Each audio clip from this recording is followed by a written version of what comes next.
Have you tweeted about it? I'm just about to. Alright, we are live. Sending the tweet. Okay, we're all live. We're all good to go. Welcome to episode 28 of Flooded Cinema. I'm joined once again by my gracious guest, plus Jacaranda. Jacaranda, say hello. Hello. It Um, is. It is good to be here. yes. You're a hard man to get hold of. I know you're very busy. Mm-hmm, Um, mm-hmm. so the Christmas, whatever you call it, the Christmas series continues because of course we're old calendar, old calendar gentlemen. Um, and so today we've got Merry Christmas, Mr. Lawrence, and Fatman. And in honor of the fact that we're talking about Fatman, I'm eating my lunch as we're doing this. So um, there'll be a bit of pasta eating ASMR going on, but that's okay. I think that makes it more personable, I think. I agree. Um, so yeah, Merry Christmas, Mr. Lawrence. Take it away, Jack. This movie is about homos.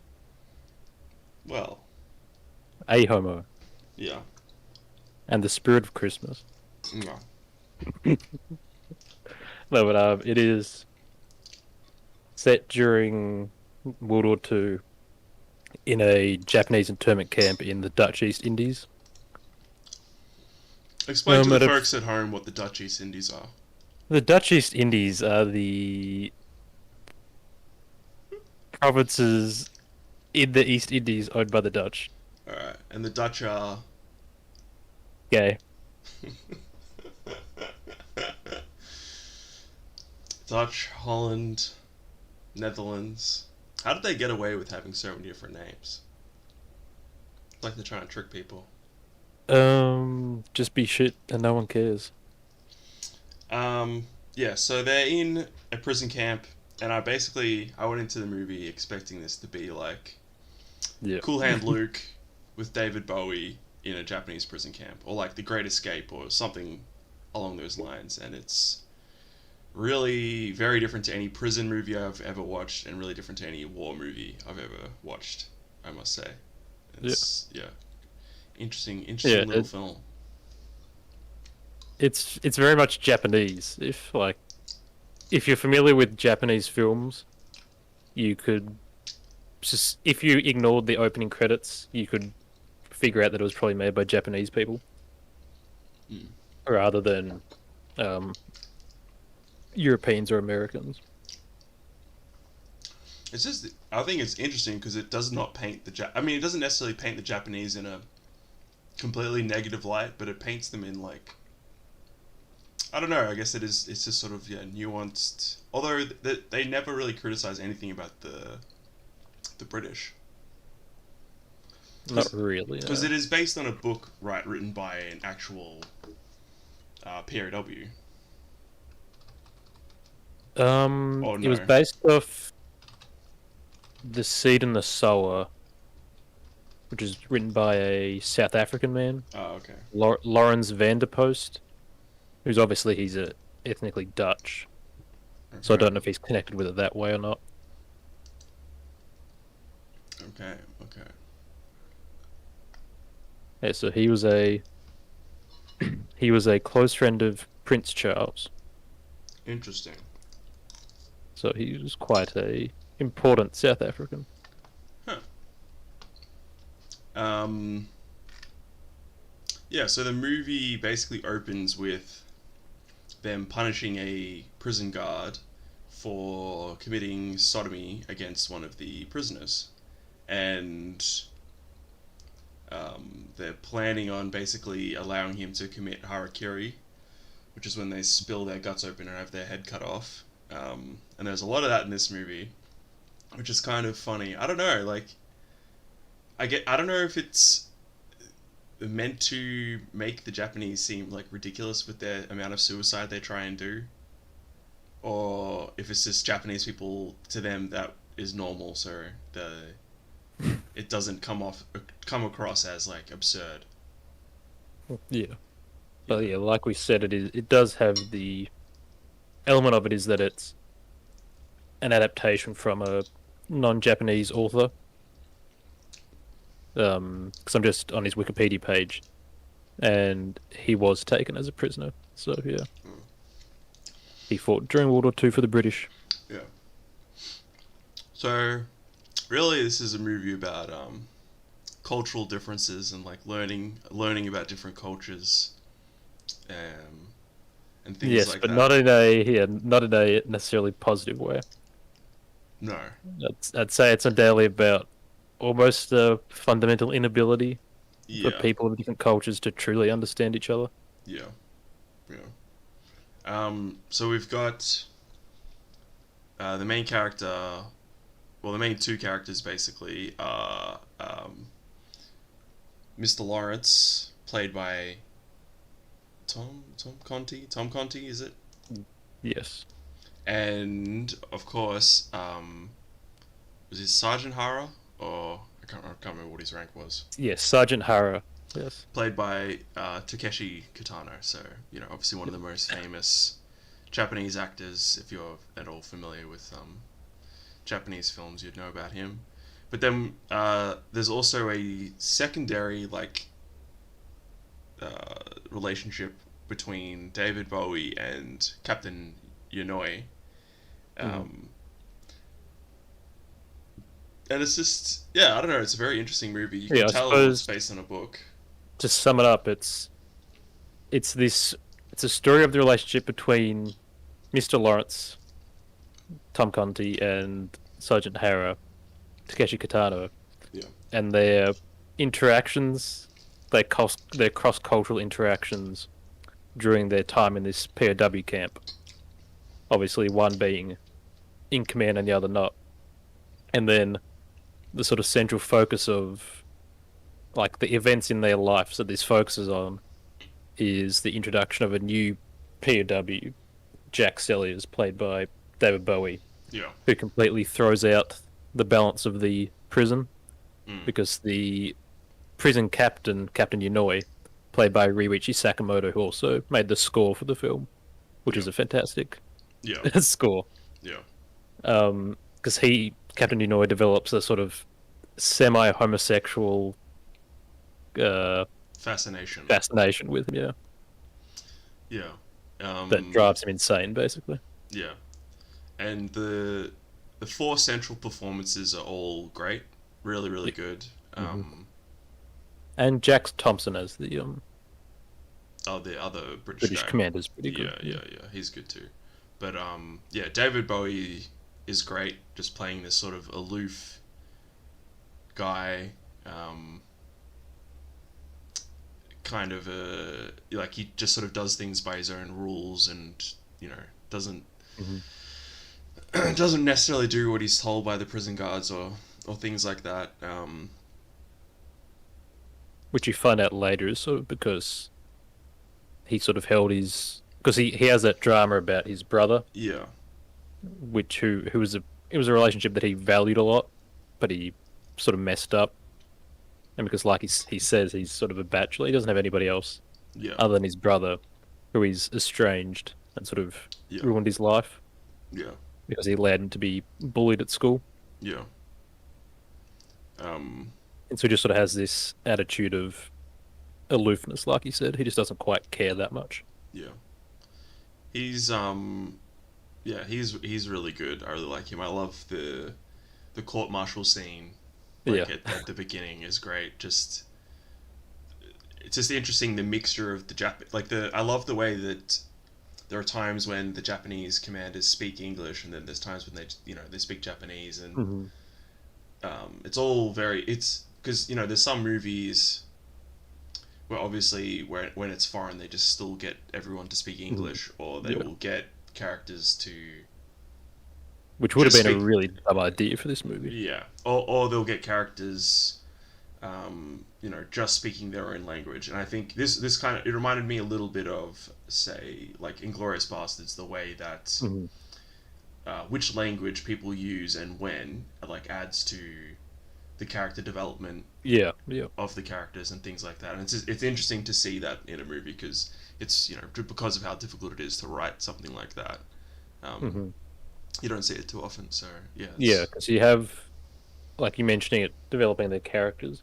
Because you have Captain Yanoi, who's quite, he's sort of an effeminate, he's simultaneously effeminate, masculine together. It's kind of odd, he's like a but he's, Mishima type character. yeah, pretty much, yeah. And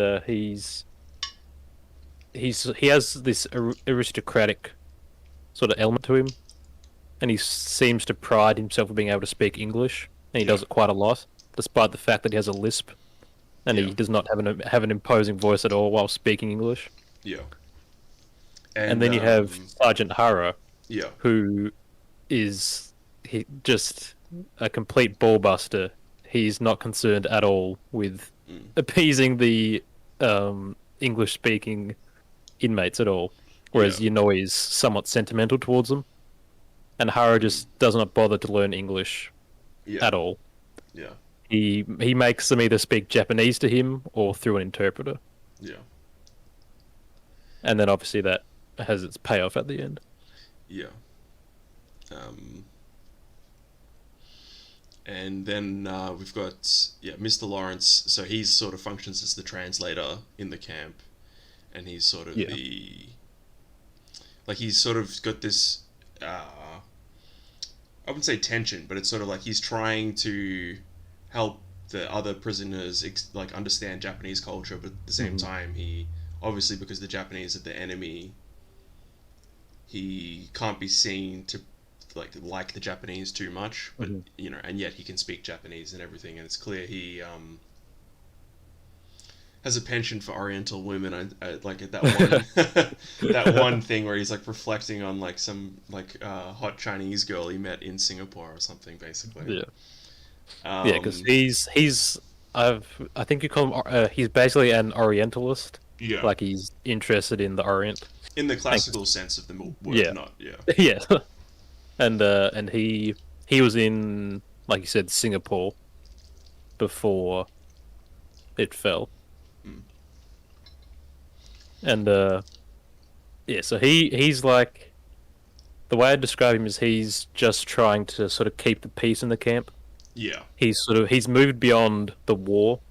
yeah, Like you have, because he gets in a conflict with Jack Thompson's character, because within the Japanese prison system, and it was the same for pretty much all the various types of prison camps across both sides, was that you were allowed to maintain your military position. Basically, you yeah, ran your soldiers as if they were still in the military, yeah, just confined to this camp.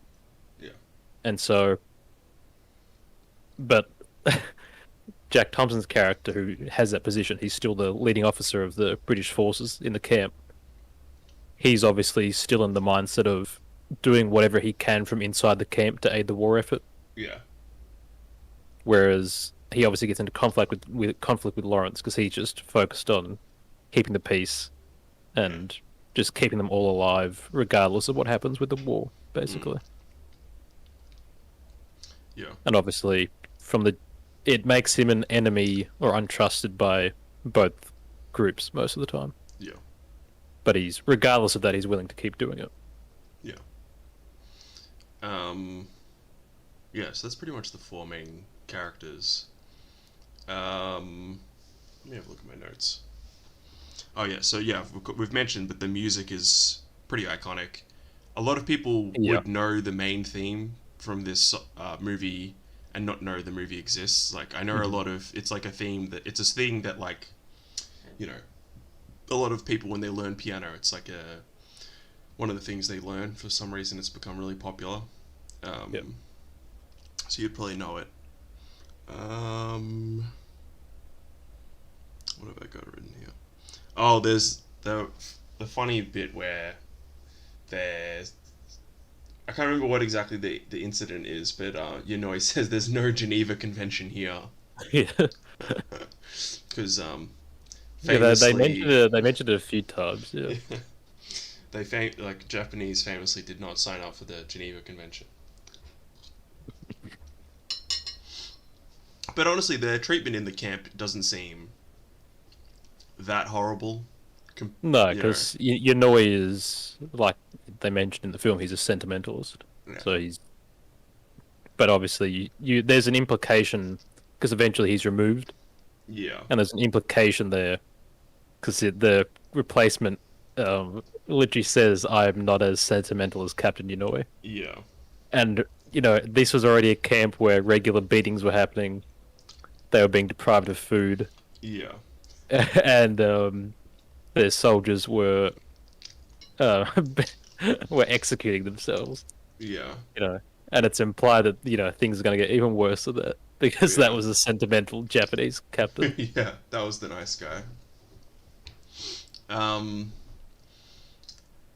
Although it is fair to say because the what was it? Yanoi's, and this is a whole sort of thing, is the conflict between sort of not only the West and the East in terms of just general culture, but also the spiritual nature of the two. yeah, Because obviously, Mr. Lawrence, I would say, is a fairly obvious Christian. yeah, He prays a decent amount in the film actually, yeah, and then he literally just denies the Japanese like whatever spirits and gods they worship. Like he just destroys one yeah, of their shrines at one point. yeah. And he calls them like demons or like Yeah, creatures from hell, basically. You know, Hellspawn. Yeah, yeah.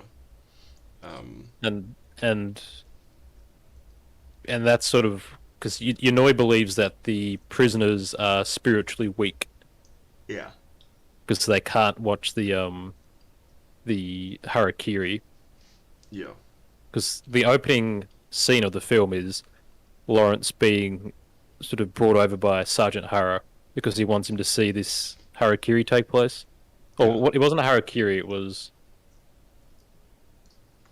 Well, it was sort of like yeah, a because that happens later. extrajudicial a thing, basically an Yeah, extrajudicial. Because it's he was sort yeah, of because he was doing it because he wanted to. He was actually sort of trying to be nice. He was saying, "Look, one of from his perspective. yeah." Yeah, He said, "Oh, look, one of the guards here committed sodomy. We're gonna like get him to kill himself. Therefore, we're like helping you out." And I mean, obviously Lawrence thought that that was like barbaric, so you know, yeah. and that sort of yeah, And because there is an element of um, there is a barbarous element, I'd say, even from the Japanese perspective, because he sort of teases him because he has the man that he's accused of raping yeah, there with him that he because this Korean guard. That's a whole other thing. Is that the fact that this guy's Korean?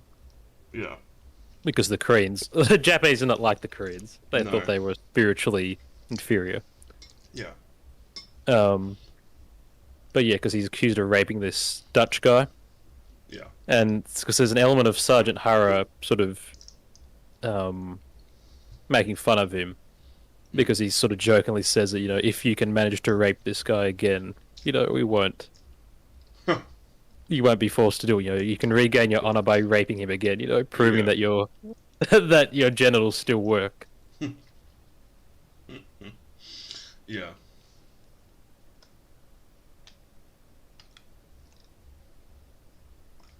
Um, I'm just trying to think. But yeah, because that leads later to that soldier actually being forced to commit harakiri, Yeah, once and because that obviously, was and once Yonoi finds out about yeah, what had happened. Yeah, he actually goes through the proper processes of it yeah. because Hara wanted to spare him from sort of being embarrassed. Well, then he would still get But the pension as well. yeah, It was what yeah, yeah they talked about. and because obviously Inouye wants the inmates to be there, but the British won't watch it take place. Yeah, And so after it happens and it's sort of botched, they take three goes at it. The executioner doesn't actually manage to hit him on the head. He just chops bits off his shoulder. Yeah. and Harrow has to do it himself. Mm. And so obviously the British are horrified at this, and the Dutchman bites his tongue off Yeah. and chokes on it Yeah. because it's implied that it was perhaps not actually a rape Yeah. and they were consensually engaging in homosexual acts. Yeah. Um. And so when he sees him be executed, he bites his tongue off and chokes on it. And the Yeah. Japanese quickly take him away, Yeah. and the British instantly assume he's died. Yeah. And so, they try to leave. And Yonoi decides that they're spiritually weak because they can't handle what's happening. Yeah. And he forces them to partake in what's the Japanese refer to as gyo, which is basically their equivalent of fasting, Yeah. So they which just. does have legitimate health benefits. Fasting does. Yeah. So if anything, you know However, it was in the these are right. sort of. However, these are already malnourished Prisoners. Yeah. prisoners who you're now not allowed to eat for 48 hours. Yeah. Also. Yeah. And I mean, they're prisoners. Yeah, So they have no fat reserves. Like yeah. these men are incredibly skinny. Yeah. Um. But um, Captain Yonoi does partake in the gyo himself. Yeah. I really like as well the just sort of the sets, just the Mhm. way you really feel like you're in a camp there. Like you Yeah, don't necessarily know where all the buildings are in relation to each other, but it it feels like makes you feel like a yeah. internment camp. Mate.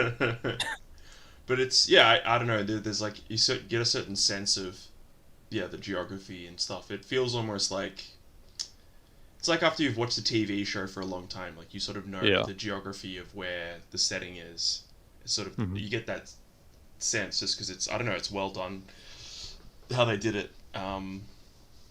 Well, I suppose because they use a lot of long tracking shots Yeah, that aren't afraid to just move around the setting. yeah, So you get to see them literally just walking from place to place within this camp, yeah, and so you get to know it after a while. yeah. I really like that. And the cinematography in general is really really good. You know, Yeah, it's the director Nagisa Oshima, he does a really good job in this, yeah, and like not only just in like framing everything, but also directing the actors because yeah, he's directing half of the cast in a foreign language. yeah. And it's impressive because we talked about this was a lot of the time in Asian media, whenever there's a white character like a European character, Yeah. their acting is horrible either because they didn't have access to more competent actors or also just like the director doesn't know how to direct white people basically. Yeah. And Hmm. this movie doesn't have that issue at all. Like um, yeah, it's almost hard to tell that it was directed by an Asian person at times, just because of I guess how well directed the European actors are. Hmm. I guess the only like nitpick thing would be when there's that flashback bit. The kids are not very good. The Australian children are pretty bad at acting. Yeah, that could just be because they're kids rather Yeah, than yeah, but because like even with like Western directors directing kids, yeah, it, kids can be really awful yeah. sometimes. So at one point, and this is the other thing I find really interesting about the movie. It's there isn't at any one point uh, there isn't really like an overarching plot or like this happens and there's like a certain tension of them trying to escape Hmm. or anything like that. It is just sort of them vibing in the camp, Hmm. and it feels sort of almost episodic, and obviously things lead into each other, but there isn't like this tight Hmm. plot like like a Great Escape or something like that. No, there's Um, no real like overarching goal yeah, for a yeah, lot of the characters. yeah, Like you have vaguely sort of existential ones almost. yeah, Like their character motivations long yeah, term, but yeah, within the story there isn't really any yeah, immediate goal for any of them. yeah. It doesn't feel meandering though. Like there's because No, there's no. thematic. Obviously, there's thematic direction to it. There is just isn't necessarily narrative direction. But anyway, at one point there is sort of an interlude where David Bowie is explaining like why he is the way he is effectively, and so we get a flashback which was all filmed in Australia, very obviously, and all the kids had very thick Australian accents, which was, as an Australian, it's nice to see some representation. But the It's just funny because David Bowie doesn't really bother with an Australian accent yeah, yeah, because his and character is meant to be Australian, but yeah, yeah, just he does not even bother at all with an accent, which doesn't matter really. no. Yeah, but the kid that sequence is really really well directed. Mhm. Just well, it's well. I guess I aside like from the the acting acting, of his brother, yeah, him and when he's younger and the brother are good. Um, but all the other yeah, he all the other killed kids are. cut of shit. They sound like, oh my, it's very. It was a little bit disconcerting, honestly, but Yeah, that's still a good sequence. I like that. It's very sad. He didn't really have any other friends, and then just being racked by guilt for sort of betraying his brother. hmm He was just left alone the whole time. I don't think he's supposed to be like closeted or anything. no, No, no. he's just sort of this lonely person.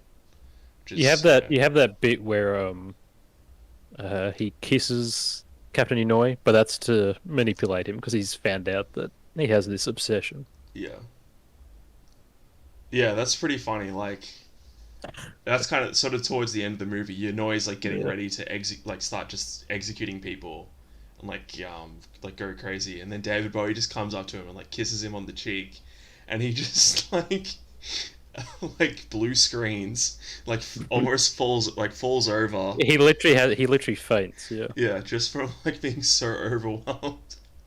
Because which is I guess that's sort of realistic. Like because obviously you're not supposed to be gay in Japanese culture at that point in time, and so having it brought to the surface like that when he's like he always tries to keep his composure and doesn't necessarily do a good job of it, but he like tries he's always very desperately trying to keep control. And so when he completely loses control, just he just faints, and that's a great scene as well. Like all of the prisoners out in the yard and everything. Um, Yeah. that's really good. Um, oh, and then when they bury David Bowie in the ground, that's great as well. It's a great Yeah. little sequence. Man, that would be a horrible way to die. hmm um, no. Is there anything else that you wanted to Um, mention that I think before we sort I of suppose obviously summarize? you have the fact that uh, like it is a spoiler, but David Bowie's character does die. Yeah, Like he's after he kisses Yuno and embarrasses him, yeah, he's um buried up to his neck, yeah, and he just passes away from heat exhaustion yeah, and starvation, everything. yeah. And he actually takes a lock of his hair Mm, and does like bows to him and everything, and then leaves. mm, And is replaced as captain of the prison, and then it sort of jumps ahead in time yeah, to the ending, which I really really like. yeah. It's a It's great a ending. really fantastic ending, in which it circles sort of back to the central relationship between Mr. Lawrence and Sergeant Hara, Yeah, and they have their roles reversed now because obviously spoilers for history, but the Japanese did not win World War Two, and so you have this great juxtaposition of John Lawrence in his full military uniform. It's pristine. mm, He's being escorted around, and then he's led into the prison cell where Sergeant Hara's being kept. yeah, And you find out that he's going to be executed the day after, and he has got into contact with John Lawrence because he wants to talk to him before he dies. And through their conversation, it's found out that Captain Inouye was also captured and executed, Yeah. and he asked Lawrence to um, place the lock of Celia's hair in a shrine in his hometown. Yeah. So it was. It's difficult to actually grasp what was going on in his head, like whether it was explicitly a homosexual fascination Well, or if it was this. He genuinely believed he was like some demonic spirit or something.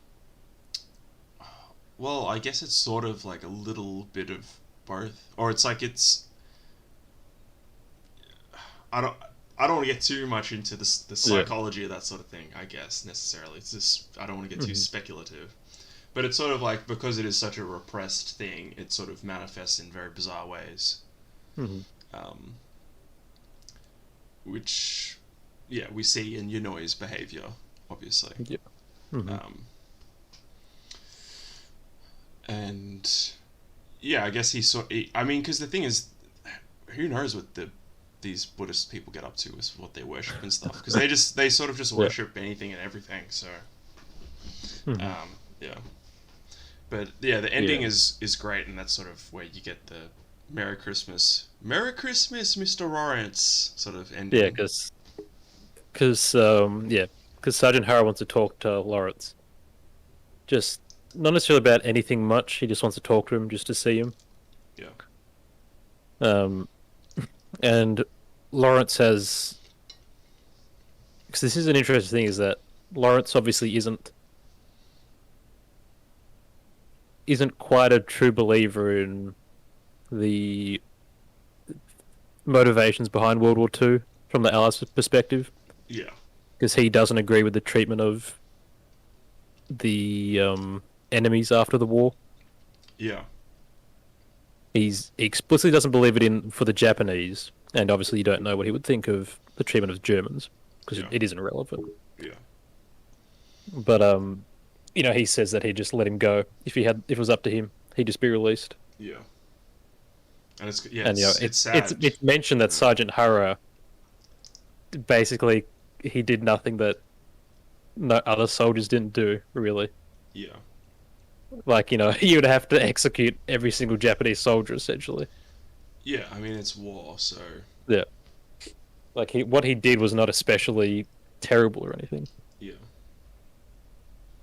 Um, But yeah, and because earlier in the film, Hara gets drunk on Christmas and releases Celia's and Lawrence because they're being held away from the others because they had upset yeah, and he's drunk and he just sort of says Merry Christmas because yeah, he's learned a bit of English, yeah, and then obviously they reference it back at the end because Hara has now learned a decent amount of English. He can actually communicate in yeah, English. yeah, Um, and the closing thing is when Lawrence goes to leave, it's just this fantastic close up shot of Takeshi Kitano's face, mm, just saying "Merry Christmas, Mr. Lawrence," and just I think he repeats it 3 times, yeah, and the theme plays, and then it sort of freeze frames. It's a great freeze frame as well because freeze frames can be cheesy sometimes. yeah. It really works here, though. Yeah, combining it with the line, it's the title of the film. Yeah, It means something to the characters. The great score, and yeah, then that look of genuine sort of joy yeah, on Takeshi Kitano's face. mm, That he's talked to a man who they have a very complex relationship. They've had a meaningful, engaging conversation. He's being reminded of some fun he had despite their differences in a camp. yeah, And there is a bit of this Christian spirit to it as well because it is Christmas, mm, and Lawrence has this Christian ethic to him, yeah, and it's and that look of genuine joy he has, even though he's going to be executed the next day. yeah, It's a really fantastic ending. yeah. It's really interesting as well because at that point the touchstone of Western culture Hmm. was Christmas. That was sort of like Yeah. the high point of The certainly yeah. Anglo culture was Christmas every year is sort of the Hmm. high cultural point. And obviously that's why that's the touchstone between like what this Japanese guard, like the one thing he bothers to sort of learn Yeah, is Merry Christmas. Christmas. Yeah, Um, and yeah, it's sort of and that's an interesting. interesting thing, is that because they aren't even meeting on Christmas Yeah, yeah, it at the end just of the film, it's but sort of it's like still, Namaste or something is sort of the yeah, way he sort of perceives it. because whether or not he's properly understanding the meaning of Christmas or not, the Yeah. birth of Christ. Mm. Nonetheless, it's interesting that it ended on, the film is ended with this line, wishing someone a merry celebration of Christ's birth. Mm. You know, that's it's Yeah. interesting. I don't know exactly what to draw from it. Mm. I mean, I don't know. Yeah, the movie. I don't know if it's explicitly Christian in the way like Mm. a Bresson film is, or like Tarkovsky, Hmm. obviously. But it is. I think it really. There's something like reflexive about it in that it is makes you think about watching it. Like, okay, well, what is European culture? What is white Anglo culture? And Hmm. at the time of World War II, it was much more explicitly Christian, Hmm. and things like that. And yeah, I don't know. It is. It's a great ending. There's a lot, yeah, to get out of the movie. Just you know,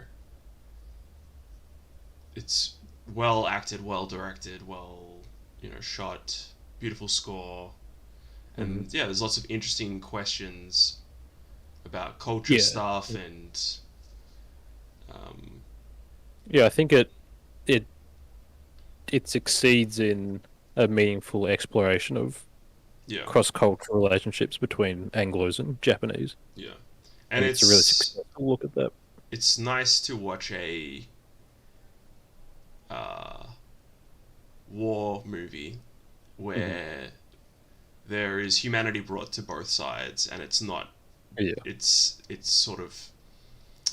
I mean, this isn't really because the movie's not really about war. No, I not mean, really. obviously it is a factor, but it's not like. Yeah, like World War Two purely serves as a circumstance to put these two different cultures together, pretty much. Yeah, yeah, yeah. Like it could It have isn't. The been. film is not interested in the actual surrounding politics of Well, yeah. Well, World War Two, really. aside from the fact that it sort of points out, um, there's issues on both sides. Like, Yeah, because at the end he's being executed for what? Like being a yeah, for soldier. nothing. Yeah, he did not like. Don't get me wrong. Sergeant Harrow is harsh. Yeah, He does have some odd things that only a Japanese person would do, yeah, But comparative by because a legal execution has to have standards for why it's occurring. yeah, Otherwise, it's insane. You're just killing people, yeah, and there is no legal consistency for why Haru is being executed. yeah, Because again, by that standard, you would have to kill the vast majority of the Japanese army. yeah, But because Hara has this rank, he's now valid to be executed, yeah. Basically. and Um, he wasn't a high enough rank to be useful to the Americans. He yeah, was the unfortunate middle ground yeah, that was just picked to be executed. yeah. Just because we have to kill some people. Yeah. Um, but yeah, it's nice to watch a war movie where it, there is some nuance to like both sides, is what I'll say. Hmm. Um, There's it's a bit off topic, but there's a really great. I was surprised because it was quite a recent film oh, okay. called Land of Mine, Oh which yeah. is about the young German soldiers who were brought over to, I think it's Denmark, Huh. to remove all of the landmines that they'd placed, because the Germans put down millions of landmines because they were paranoid about obviously the British invading from Denmark, Yeah.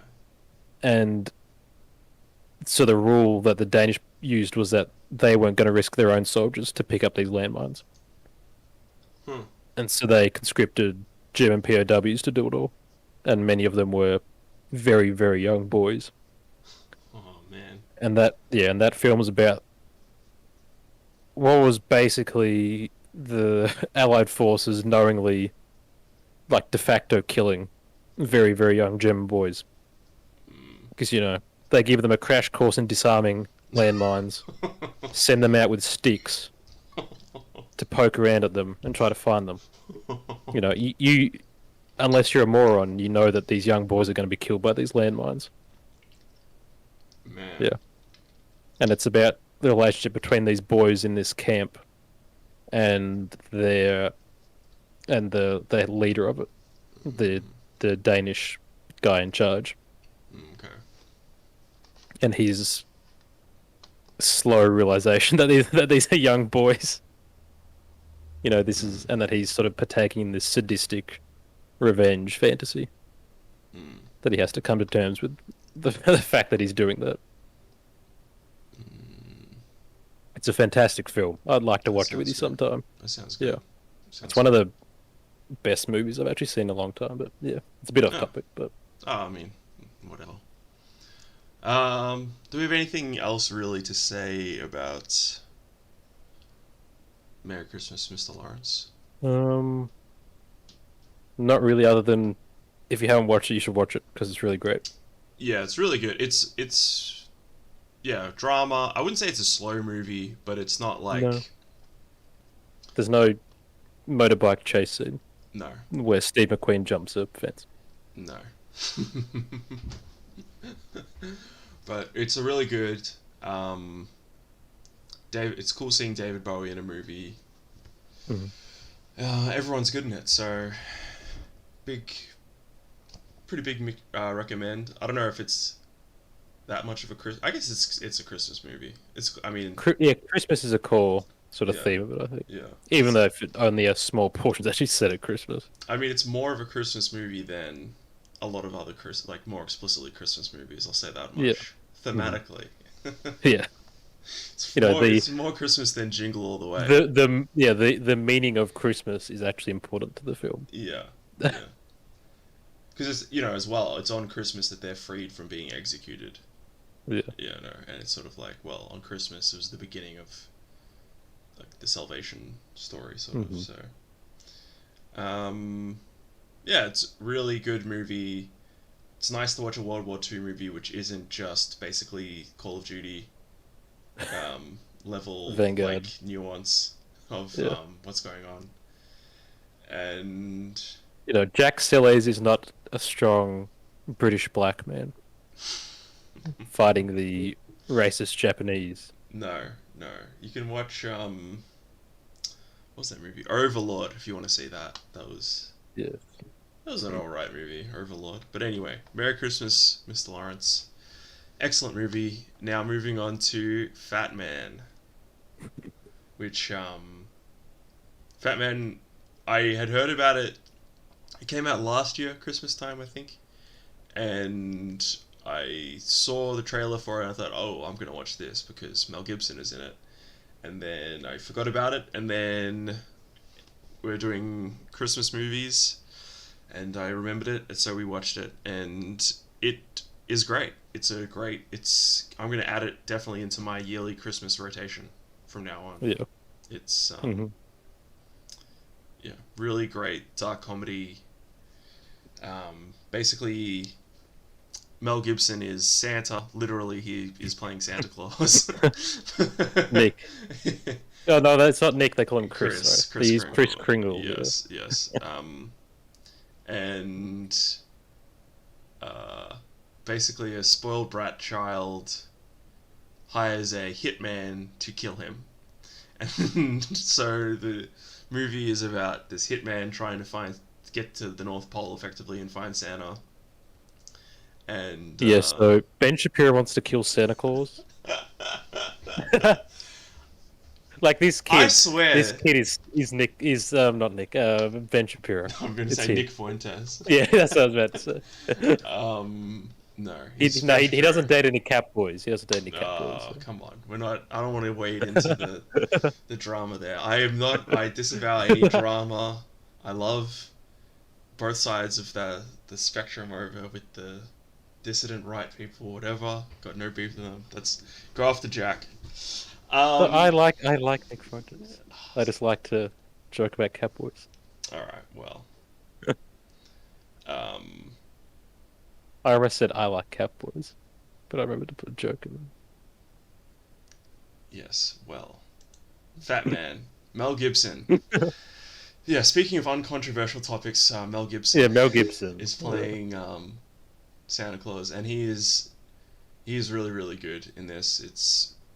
Um, this is basically like I remember after uh, the Dark Knight came out, it became like a meme. It was a trend, and it was also sort of a meme that every movie, like every franchise, was going to get like a gritty Yeah. reboot kind of thing, like a gritty reboot of Teenage Mutant Ninja Turtles, or gritty reboot of Care Bears, or something like that. And this pretty The much, Teenage Mutant Ninja Turtles one happened. well, yes, it did, but this sort of reminds me of like gritty reboot like thing of like a Santa type movie, But it's actually good. and it's actually good, and it's actually funny, and it's actually surprisingly well directed. And sadly, it did not make any money. So, I mean, I'm not gonna say go and buy it, but go and watch it. And if the director ever makes a new movie, which they may never do, because they don't even have a Wikipedia page, Isham Nelms. Oof, yeah, I don't think they've made anything since then. But to be fair, that only came out last year, so you never know. Where are we? Yeah, Fatman. Mel Gibson is basically playing like an alcoholic, depressed Santa who feels like the world has gone down the tubes and has lost the spirit of Christmas, and so it's very very relatable character. Um, and then we've also got probably the best actor in the film has to be Walton Goggins as the hitman, who because he was a naughty child, never got the presents he wanted as a kid from Santa. So he has beef with Santa, and then so when he gets the job from this like spoiled brat kid to kill Santa, he can't. He can't wait, and it's a good. Anyway, you go ahead, Jack. Say some things about the movie. I've just been talking. This is a fervently anti-George W. Bush film and a very deep exploration of the events surrounding the Iraq War. Unironically, that is basically a plot. Like, yes, children have stopped being good. Children are being very, very bad, and Santa is just giving them coal, pretty much. Mm-hmm. And what is it? He has an agreement with the government, with the U.S. government, that they pay him per child that receives a present, specifically, not coal, per present. And so because all the children are little shits, he doesn't get paid at all. And I suspect that the government are purposefully demoralizing the children of the United States just so they don't have to pay Santa. But that is a baseless conspiracy theory and not confirmed by fact checking. Yeah, and so you go ahead. Because he can't make any money, the United States comes to him with a plan. They will use his ethnic wage slaves, the elves, their extreme manufacturing skills to produce the the joysticks, the U.S. fighter jets. Yeah. And he agrees. This is an actual plot point in this movie. Yeah. I'm not joking. Basically, yeah, the government effectively, forces Santa into using the elf workshop to make, weapons of war. They get Santa involved in the military-industrial complex. Mm-hmm. And it's amazing. Yeah, this movie just takes so many turns you would not expect. Like and it's. I really like how even though you sort of work out. Okay, yeah, Mel Gibson is. They never.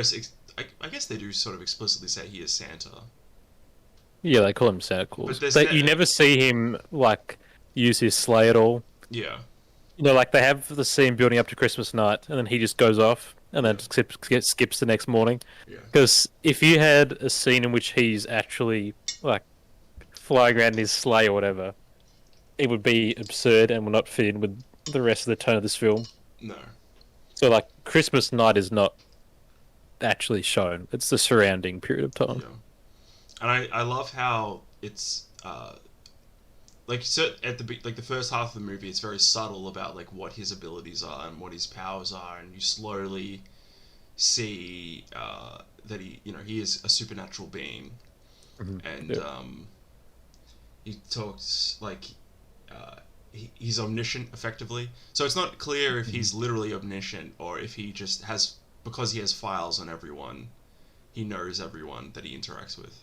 I mean, there's not too much difference. He's effectively omniscient, like he knows everyone's Everything lives. about everyone. Yeah.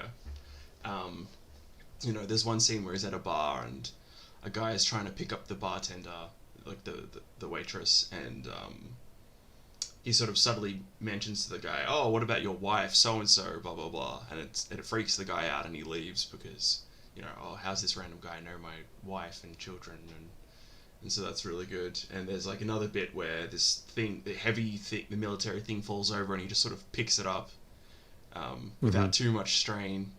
Yeah, like these two guys can't move it at all, Yeah, and he just like shoos them off and does it himself. yeah, and And that's when he walks away and says steroids because yeah, they look at him. yeah.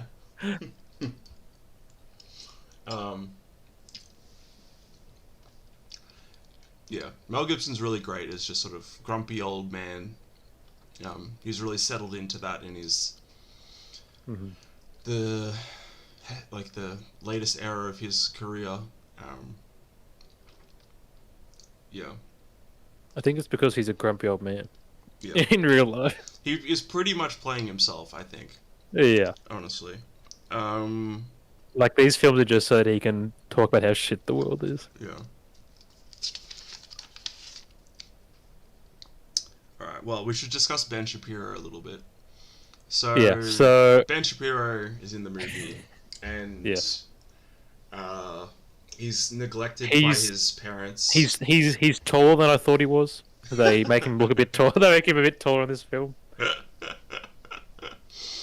um, and pretty much his parents are like neglectful. They're off doing whatever, or his dad is at least, and then his mum's implied to be dead or not in the picture at Hmm. some point. He lives with his grandmother. Yeah, and he's like a horrible child that is like stealing money from his grandmother and He forges her signature. forges her signature, and he treats the staff horribly, all the butlers and the maids and stuff. Um, Helga, he's quite mean to, Hmm. and pretty much the only joy he gets out of life is being the best at school and everything. And so there's a science fair thing, and he only gets runner-up position, and so he suspects either correctly or incorrectly that the girl that beat him uh, cheated in some capacity to beat the thing. Hmm. And it's unclear what, like, it seems plausible that he probably cheated as well. Yeah. Like he probably cheated on his own thing as well, or it's unclear. Like uh, how honest he's being, because like he's just constantly lying and doing horrible things as well. And I think he functions as a really good. Uh, it's interesting because there's the villain role is split across two characters, and they sort of both represent different sort of like one guy's there more like Walton Goggins is there as like he's just this interesting crazy guy, and then the kid I guess is the true villain, and he sort of functions as the symbol of like what kids are like nowadays. They're these spoiled brats, and Hmm. you know, they just do whatever they want to do, and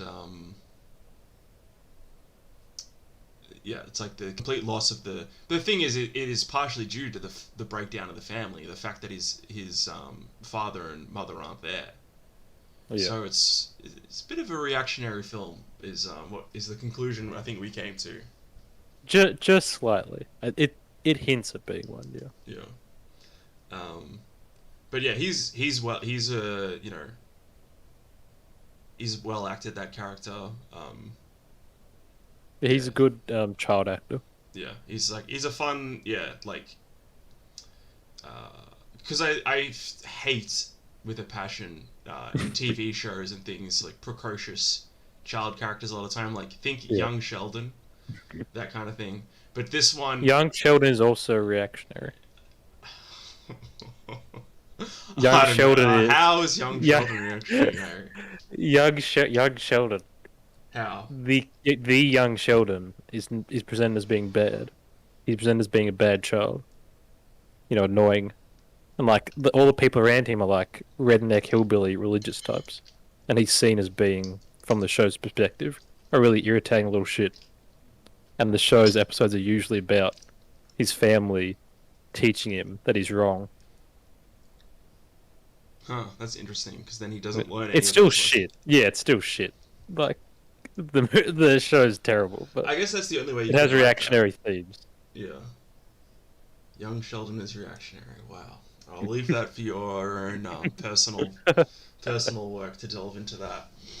All right. But yes, basically those characters are very annoying. So it's nice to see one of those characters put into a piece of media, and you're supposed to not like them, and like Hmm.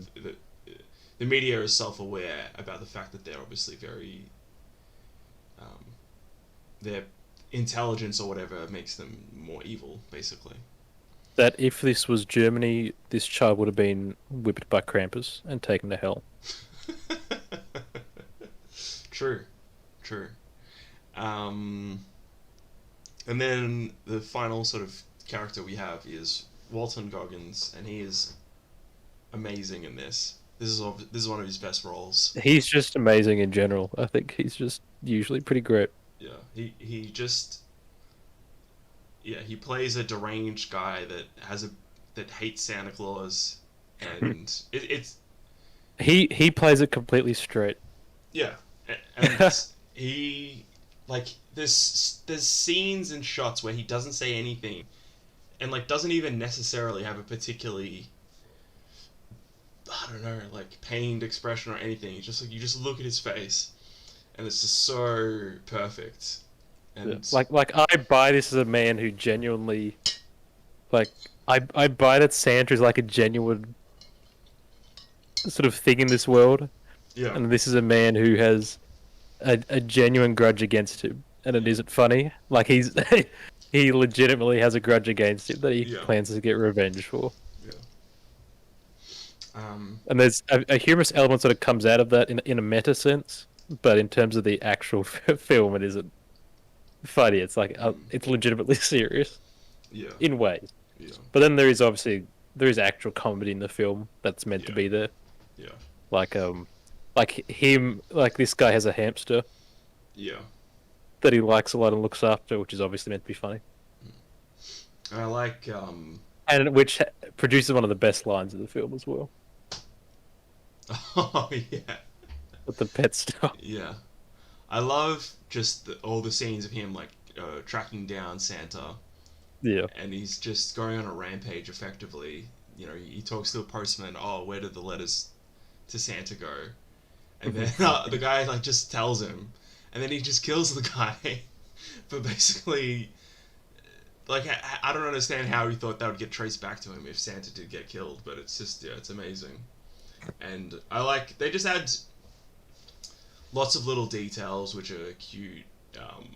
You know, so there's the elves. We see their cafeteria briefly, and it's just filled with sugary Yeah, foods and things. they just load up on sugar. Yeah. And it's unclear. The thing with the elves is it's unclear it's never made explicit whether or not it's like they are also sort of supernatural beings, Mm. or sort of just weird beings that eating sugar and that is actually good for them, or if that's just Yeah. sort of a weird tradition they fell into and they all have horrible nutrition. But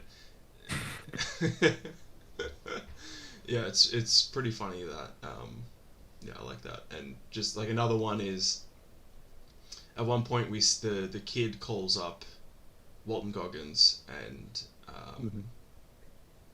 we see on Walton Goggins' phone it just says little shit as like the caller ID, you know, and it's like it's not you know, a super meticulous Kubrick art piece type movie or anything, but it's for it's, you know, it's a dark comedy. It's got good jokes, got good characters, well edited, well put together. You know, there's that great sequence which you pointed out as well, when we were watching it, Yeah.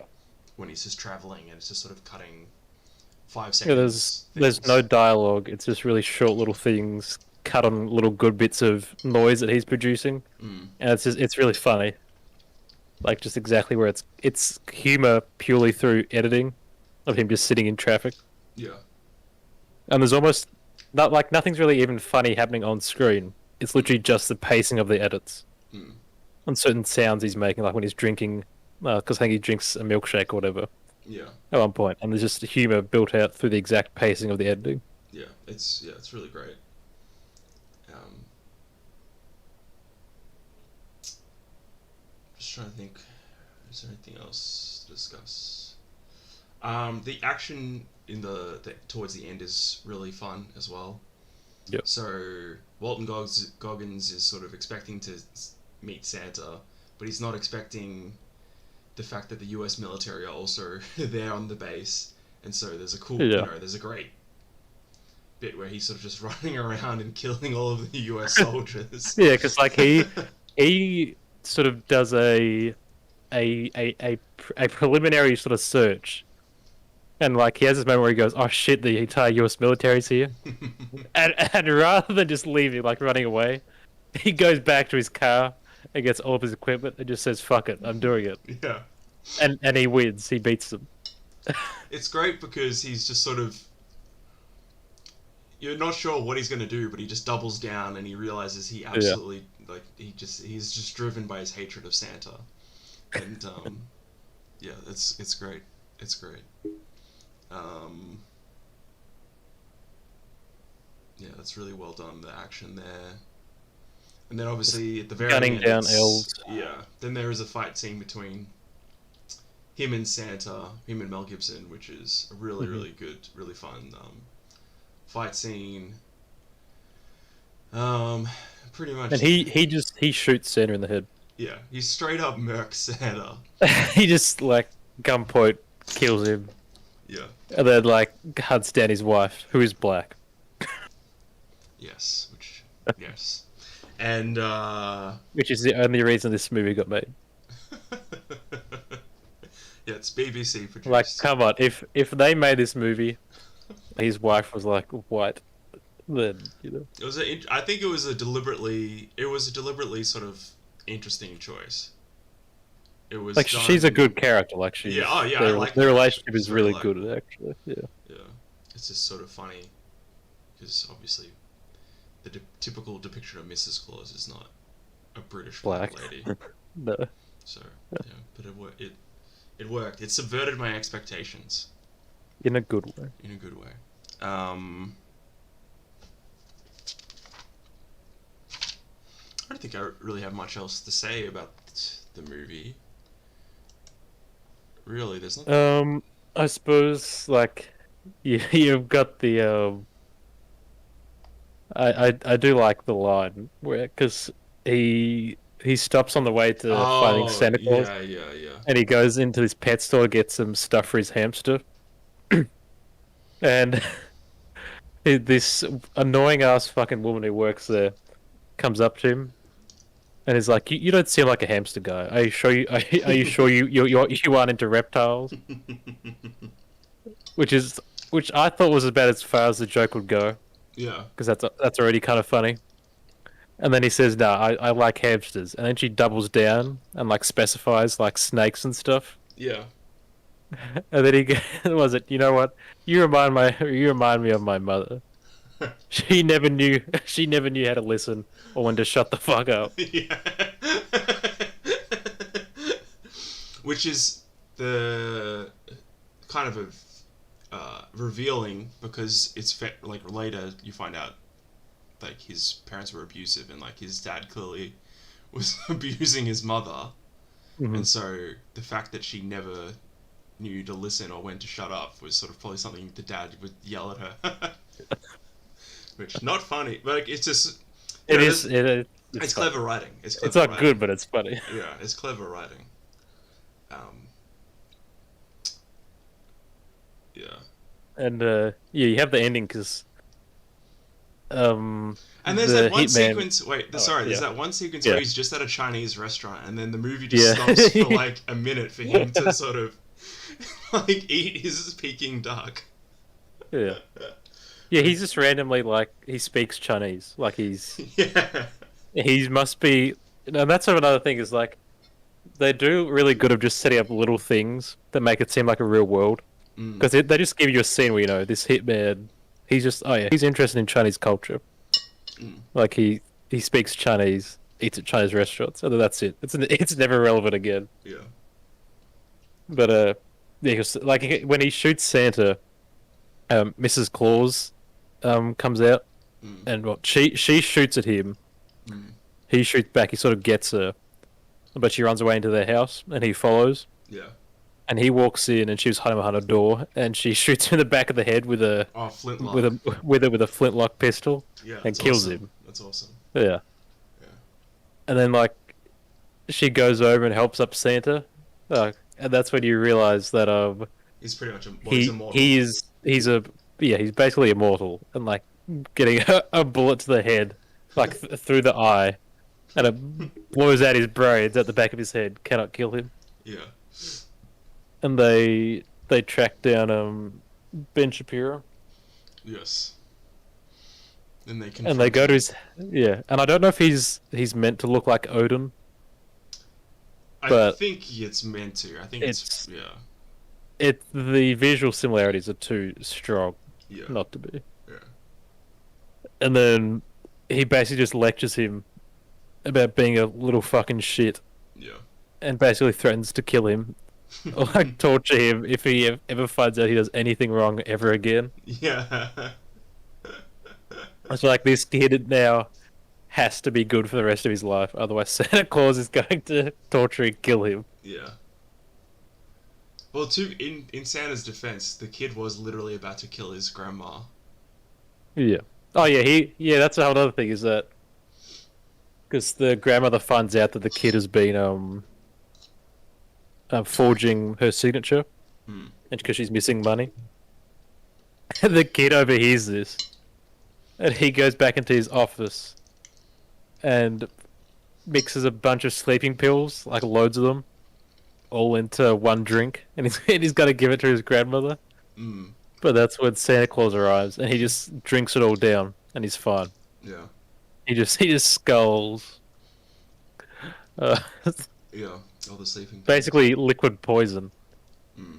survives, Yeah. It's and great. then lectures him about it. It's great. And then you have that great shot where because he takes off the bandages Yeah. around his face, and the eyes that's been shot out is hidden in the shadow of the room. Yeah.